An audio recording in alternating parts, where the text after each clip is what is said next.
ઉધનાના મોરારજી વસાહતમાં પુત્રને મારવા આવેલા બદમાશોએ પિતાને ઉપરાઉપરી ચપ્પુના ઘા મારી મોતને ઘાટ ઉતારી દીધા હતા. હત્યાના આ બનાવમાં પોલીસે ગણતરીના કલાકોમાં જ 4 આરોપીને પકડી પાડ્યા હતા. મળતી વિગતો પ્રમાણે ઉધનામાં મોરારજી વસાહતમાં અશોક સમ્રાટનગરમાં રહેતા મનીષાબેન ધનરાજ તાયડે મજૂરી કામ કરે છે. 1.5 વર્ષ પહેલા તેના ભાઈ વિક્કી ઉર્ફે લકીનો કરણ વાઘ સાથે કોઈ બાબતે ઝઘડો થયો હતો, જે મુદ્દે વિક્કીના વિરુદ્ધ મારામારીની ફરિયાદ નોંધાઈ હતી, જે કેસ હાલ કોર્ટમાં ચાલુ છે. તેની અદાવત રાખી ગત રાત્રે કરણ તેના મિત્રો યોગેશ, રાજ અને રાજવીર સાથે મળી વિક્કીને મારવા તેના ઘરે પહોંચ્યો હતો, જેની ભનક આવી જતા વિક્કી ભાગી ગયો હતો.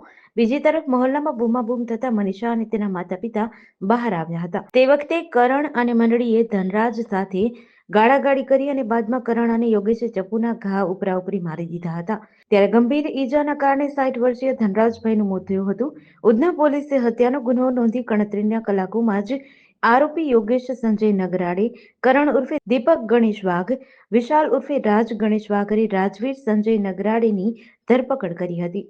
ગઈકાલે રાત્રે 11 વાગ્યાના સમયે ઉધના પોલીસ સ્ટેશન વિસ્તારમાં આવેલ ઉધના મોરારજી વસાહત વિસ્તારમાં ફરિયાદી તેઓના ઘરે હાજર હતા. ત્યારે એમના ઘરની બહાર ગાળાગાળી અને બૂમાબૂમનો અવાજ થયેલો, જે સાંભળી અને ફરિયાદીના ઘરના સભ્યો બહાર ગયેલા. ત્યારે ફરિયાદીના પિતાજી, તેમનું નામ ધનરાજ ભીમરાવ તાયડે છે, તેઓ બહાર ગયેલા. તે સમયે તે જ વિસ્તારના 4 ઈસમોએ તેમના ઉપર જીવલેણ હુમલો કરેલો અને હુમલો કરી અને એ લોકો ભાગી ગયેલા. ફરિયાદીના પિતાજીને તાત્કાલિક 108માં સારવાર અર્થે સિવિલ હોસ્પિટલ ખાતે લઈ જવામાં આવેલા અને સારવાર દરમિયાન ફરજ પરના ડૉક્ટરોએ ફરિયાદીના પિતાને મૃત જાહેર કરેલા.